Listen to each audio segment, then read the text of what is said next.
आज हम board exam के प्रीवियस ईयर्स का क्वेश्चन लगाएंगे, जिसमें मेरा पहला क्वेश्चन है कि प्रथम 10 अभाज्य संख्याओं की माध्यिका निकाले। बहुत सारे टीचर इस तरह से बनाते हैं n/2 प्लस n/2 प्लस 1/2 करके ये माध्यिका निकालते हैं। इस तरह से नहीं निकाले प्यारे बच्चों, ये बहुत समय बर्बाद करता है।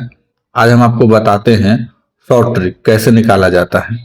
इसको निकालने कुछ नहीं, प्रथम 10 अभाज्य संख्या है तो हम पहले प्रथम 10 अभाज्य संख्या लिख लेते हैं। 2, 3, 5, 7, 11, 13, 17, 19, 23 और 29। ये हमारा प्रथम 10 अभाज्य संख्या हो गया। अब माध्यिका निकालने के लिए, माध्यिका है या माध्य हो, बीच वाला संख्या ही हमारा होता है, सेम बीच का संख्या है। यहाँ क्या है, 10 एक सम संख्या है। हम दोनों सम और विषम दोनों संख्या बताएंगे। अगर यहाँ पर 9 संख्या दे दिया रहता कि प्रथम 9 अभाज्य संख्या की माध्यिका निकाले, तो इसको निकालने का हम बता रहे, फिर हम 10 का बताएंगे। ये इससे आपको समझ जाइएगा आसानी से। तो प्रथम 9 संख्या पहले आपको बता देते हैं। 9 संख्या है ना, तो ठीक हम बीच वाला संख्या लेंगे। क्या कीजिएगा, 4 इधर से संख्या छोड़ दीजिए, 4 इधर से छोड़ दीजिए और 4 संख्या इधर वाला छोड़ दीजिए। 1 2 3 4, 1 2 3 4, दोनों बगल से छोड़ने के बाद बीच वाला जो संख्या होता है वही हमारा क्या होता है, माध्यिका होता है। क्या होता है, वही हमारा माध्यिका होता है, मतलब 11 माध्यिका। अगर 9 संख्या दिया रहता तब ये क्या है, एक विषम संख्या है, लेकिन हमारे पास 10 क्या है, सम संख्या है।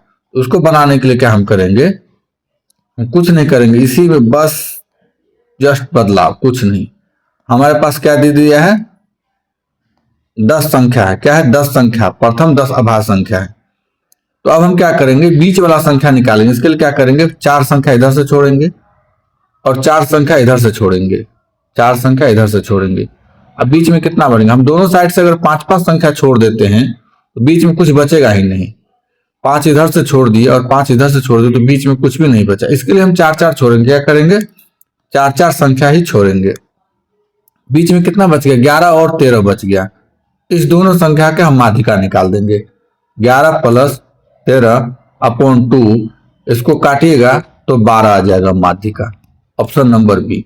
आप समझ गए, सम संख्या रहे तो कैसे निकालना है और विषम संख्या रहे तो कैसे निकालना है। अब हम नेक्स्ट क्वेश्चन चलते हैं। अगला क्वेश्चन है हमारा कि किन्हीं 2 धनात्मक पूर्णांक a और b के लिए न्यूक्लियर विभाजन प्रमेयिका के अनुसार अद्वितीय पूर्णांक दे दिया है और ये कुछ समीकरण दे दिया है को संतुष्ट करने के लिए बोल रहा है। इसको आराम समझिए, ये कुछ न्यूक्लियर विभाजन उतना ध्यान मत दीजिए, सीधे लिखिए। भाज्य बराबर भाजक गुने भागफल प्लस शेष। ये है न्यूक्लियर विभाजन एल्गोरिथम जो है ये होता है। न्यूक्लियर सर ने यही दिया था, भाज्य बराबर भाजक गुने भागफल प्लस शेष दिया था। अब हम इसको क्या लिखेंगे, ए लिखेंगे, इसको बी कहते हैं, इसको क्यू से सिंबल करते हैं और इसको आर से सिंबल करते हैं।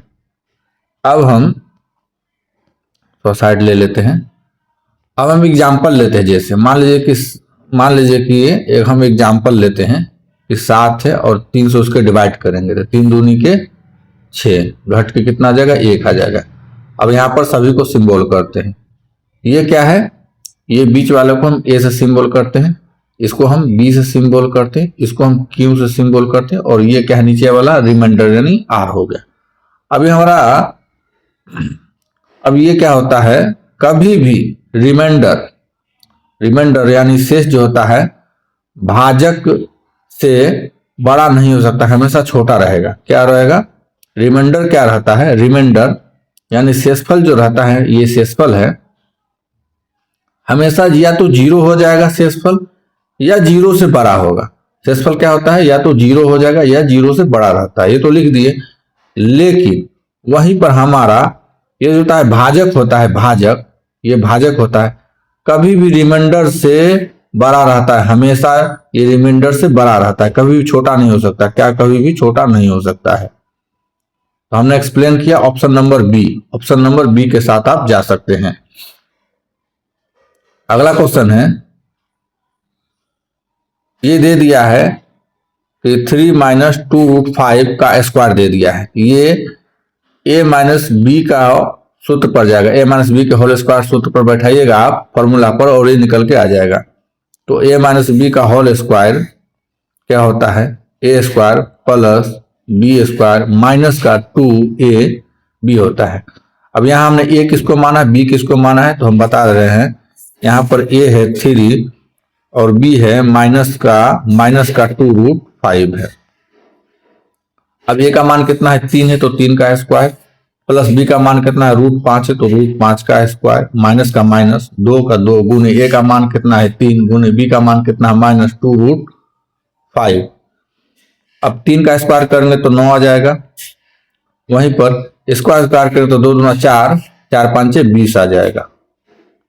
और माइनस सूत्र में माइनस 3 दूनी के 6 गुना, अब इसको क्या करके माइनस में ही लिखेंगे, या तो सभी को गुना एक ही बार कर दीजिए, एक ही बार गुना ही करके लिख लीजिए। 3 दूनी 6, 6 दूनी 12, ये माइनस माइनस प्लस आ जाएगा, क्या आ जाएगा प्लस आ जाएगा, तो 12√5। अब ये 20 और 9 को क्या करेंगे जोड़ देंगे, 20 9 29 प्लस 12√5 हमारा आंसर आ गया। क्या आ गया, ये आंसर आ गया, ऑप्शन नंबर बी। अगला क्वेश्चन देखेंगे हम कि वैसी संख्या जिसका दशमलव प्रसार न तो शांत हो और ना ही आवृत्ति हो क्या कहलाती हो। न ही यहाँ 9 है, क्या है नोट है, ध्यान दीजिए यहाँ क्या है नोट है, तो न ही शांत हो ना ही अनावृत्ति हो तो क्या कहलाएगा, ये एक अपरिमेय संख्या कहलाएगा। ये चैप्टर नंबर 1 में आपने वास्तविक संख्या में पढ़ा होगा। नेक्स्ट क्वेश्चन देखते हैं, कह रहा है कि न्यूक्लियर विभाजन एल्गोरिथम के अनुसार 867 और 255 का मौसम निकालने के लिए, देखिए प्यारे बच्चों आप यहाँ पर क्या कर रहे हैं, एक वास्तविक ऑब्जेक्टिव क्वेश्चन लगा रहे थे। न्यूक्लियर विभाजन ध्यान नहीं देना क्योंकि ऑब्जेक्टिव क्वेश्चन है, आपको सब्जेक्टिव क्वेश्चन नहीं है। सिर्फ इसका और इसका मौसम पर ध्यान दीजिए, क्या है HCF पर ध्यान दीजिए। H का मतलब होता है highest common factor, highest H मतलब हाईएस्ट कॉमन फैक्टर। आपको ऑप्शन से ही बनाना है, क्या करना है ऑप्शन से ही बनाना है, हमको इस पर ध्यान नहीं देना है ये क्या है उसका मतलब नहीं, हमको सिर्फ इसका HCF हमको निकालना है। तो HCF यानी हाईएस्ट कॉमन फैक्टर, यानी ऑप्शन से लेंगे हम। तो सबसे बड़ा संख्या देखेंगे 51 है इसमें, अब 51 क्या दोनों को काट रहा है, तो 51 हाँ काट रहा है, इसको 51 5 काट रहा है, इसका मतलब हमारा ऑप्शन नंबर डी हो जाएगा। वही 15 13 17 काटेगा फिर भी हमारा ऑप्शन नहीं होगा, क्योंकि हमको हाईएस्ट कॉमन अधिकतम बड़ी से बड़ी संख्या लेना, बड़ी से बड़ी 51 है, ये दोनों संख्या को काट रहा है, मतलब हमारा HCF 51 होगा। अब हम नेक्स्ट क्वेश्चन पर चलते हैं, कह रहा है 7429 का अभाज्य गुणनखंडों का गुणनफल निकाले। इसको निकालने के लिए बहुत आसान तरीका, आप ज्यादा दिमाग मत दौड़ाइएगा। अभाज्य गुणनखंड निकालने के लिए क्या कीजिए, सबसे पहला नंबर इकाई अंक को खोजिए आप। इकाई अंक क्या है, इकाई अंक इसका मतलब 7 4 2 9, इकाई अंक 9 है। अब इकाई अंक से गुणा कर दीजिए सभी को, ऑप्शन नंबर ए चेक करेंगे, 9 7 यहाँ 7 नमा 63, 7 नमा क्या आता है 63, इसका इकाई अंक पकड़िए 3। अब ये 3 से 3 को गुणा कर दीजिए, क्या आता है इकाई अंक 9 आता है, तो ये हो सकता है। अब हम इसको चेक करते हैं, 3 7 21, 21 का इकाई अंक 1 हो गया, और 1 को 9 से गुणा कीजिए क्या आएगा, इसका भी इकाई अंक 9 आ रहा है। अब हम इसको चेक करते हैं, 3 नमा 27, 27 का 7 पकड़िए, 7 को 3 से गुणा करिए, 7 21 यानी इकाई अंक 1 आ रहा है, ये ऑप्शन नहीं होगा, काट दीजिए पहला नंबर इसको। अब इसको चेक करते हैं, 7 नमा 63, 63 का इकाई अंक 3 और 3 को 9 से गुणा करिए, 9 तिया 27, इसका इकाई अंक 7 आता है, तो ये भी ऑप्शन नहीं होगा। सबसे पहला ऑप्शन नंबर सी और ऑप्शन नंबर डी तो नहीं होगा हमारा, ऑप्शन नंबर सी और ऑप्शन नंबर डी नहीं होगा। इकाई अंक से हम पहले चेक कर लिए, इकाई अंक से हमारा ये दोनों ऑप्शन कट गया, बचा हमारा ऑप्शन नंबर ए और ऑप्शन नंबर बी। अब हम इस पर गौर करेंगे कि दोनों का इकाई अंक तो 9 ही आ रहा है, दोनों का इकाई अंक गुना करने पर 9 आ रहा है। अब इसमें से कौन सा होगा, तो आप चेक कर लीजिए। ये क्या है, पहला संख्या क्या है 17 है, और ये पहला संख्या क्या है 13 है। तो देखिए 17 से कट रहा है कि 13 से कट रहा है। 13 से चेक करके देख लेते हैं सबसे, क्योंकि 13 छोटा संख्या है और काटने में भी थोड़ा आसानी होगा। 13 से चेक कर लेते हैं।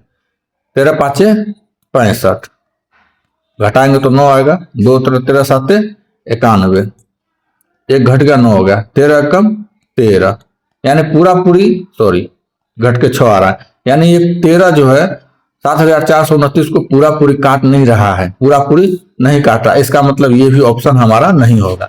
Option number A, option number A के साथ आप जाइए, ऑप्शन नंबर ए के साथ जाइए। इस तरह से आप एग्जाम में खेला खेल सकते हैं और जल्दी से जल्दी आप टिक मार सकते हैं क्वेश्चन को। अगला क्वेश्चन है, यदि दो संख्याओं ए और बी दे दिया है, उसका लॉस हो HCF और SCF भी दे दिया क्रम से C और D हो, तो क्या होगा। ये कोई नहीं, वास्तविक संख्या जो आप पढ़े हैं उसी से क्वेश्चन है कि दो संख्या दे दिया हो। पहला हम लिख देते हैं, आपको समझ में आएगा।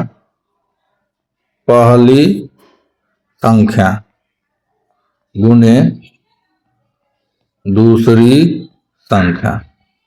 पहली संख्या और दूसरी संख्या बराबर क्या होता है, पहली संख्या का एलसीएम, पहली यानी HCF और LCM, यानी दोनों संख्याओं का, सीधे लिखिए, दोनों संख्याओं का LCM गुने दोनों संख्याओं का LCM गुने HCF, ये बराबर होता है पहली संख्या गुने दूसरी संख्या बराबर दोनों संख्याओं का LCM और HCF बराबर होता है, जिसको हम ऐसे भी लिख सकते हैं A गुने B बराबर LCM गुने HCF भी लिख सकते हैं। तो यही होता है। और इस पर ये बोल रहा है कि HCF, LCM और HCF C और D दे दिया, तो इसके जगह पर हम क्या लिख देंगे, A गुने B बराबर C गुने D। ये चेक कर लीजिए किस ऑप्शन में है। तो ये ऑप्शन नंबर C के साथ हम जाएंगे। और नेक्स्ट क्वेश्चन लेते हैं। अगला क्वेश्चन है, वैसी संख्या जिसका व्यापक रूप है P/Q होता है, जहां P और Q एक पूर्णांक है, क्या है पूर्णांक, और Q है 0 के बराबर नहीं लेना है, तो ऐसी संख्या क्या होता है, एक परिमेय संख्या कहलाता है। ये वास्तविक संख्या का क्वेश्चन है, वास्तविक संख्या चैप्टर 1 का क्वेश्चन है। तो आज का मेरा क्लास कैसा लगा प्यारे बच्चों, आपको हमने अच्छा बताया कि कैसे कैसे निकाला जाता है। आज का क्लास अच्छा लगा तो लाइक और जाते जाते चैनल को सब्सक्राइब कर दीजिएगा, जिससे आपको 10वीं कक्षा यानी बोर्ड एग्जाम का MCQ इस तरह से मिलता रहे। तो आज का क्लास यहीं समाप्त होता है। जय हिंद प्यारे बच्चों।